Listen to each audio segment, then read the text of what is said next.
very much. And now, Mr. Ivailo Kalfin, 4 minutes. Thank you very much, Mr. President. The adoption of the MFF 2014-2020 was a major political exercise and a challenge for the European Parliament. The adoption of the MFF came in the midst of a major crisis of the European economy since the creation of the Union. Most of the Member State governments heavily relied on austerity measures when countering the crisis at national level. This approach proved to be mistaken, but still it influenced decisively the negotiations on the EU budget.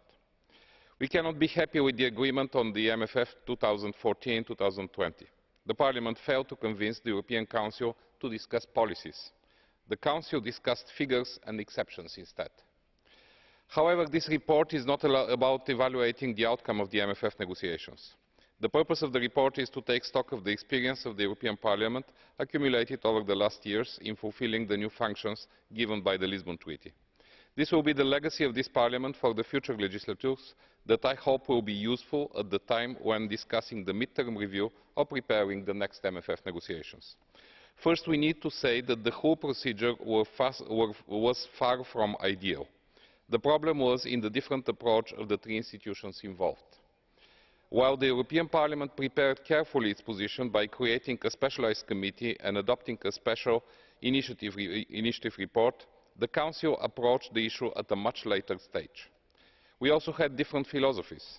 While the Parliament prioritised policies, the European Council focused exclusively on maximum figures. We couldn't agree to leave our successors with an austerity budget for the next 7 years. Therefore, for the future, we need to find a way to discuss the long-term budget with a higher commitment of the national parliaments and governments, focusing on the public investments, the European added value and the link between the EU budget and the economic governance at national level. Second, we had to steer a very complex negotiation comprising all the decision-making procedures and reaching agreement on nearly 70 legislative acts accompanying the agreement on the MFF figures. Almost all of the committees of the European Parliament have been involved. We decided to create an open system of coordination and exchange of information among the different negotiators. The overall mandate was given by a contact group where the President of the Parliament and the leaders of the political groups were involved. This architecture of internal coordination functioned well, especially allowing to use all the possible leverage to maximise the results of the negotiations on the individual files.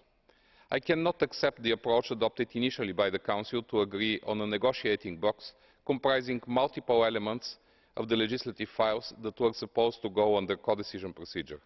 This was in clear contradiction with the treaty and the balance of powers between the different institutions. We finally succeeded to make the Council negotiate, but linking the negotiations on the different files was considered a burden by some of the colleagues. In the future, we need to obtain a clear preliminary commitment by the Council to strictly follow the competencies of the European Parliament. We also need to clarify the negotiation mechanisms when the file goes from the Council Presidency to the President of the European Council and backwards. Thirdly, I would like to say that we had to accept a decrease of the EU budget, but the Parliament succeeded to make considerable changes in the implementation of the budget, allowing a full use of the funds committed. The introduction of the global margins for payments and commitments and the possibility to carry forward funds from one year to another was a major achievement by the Parliament.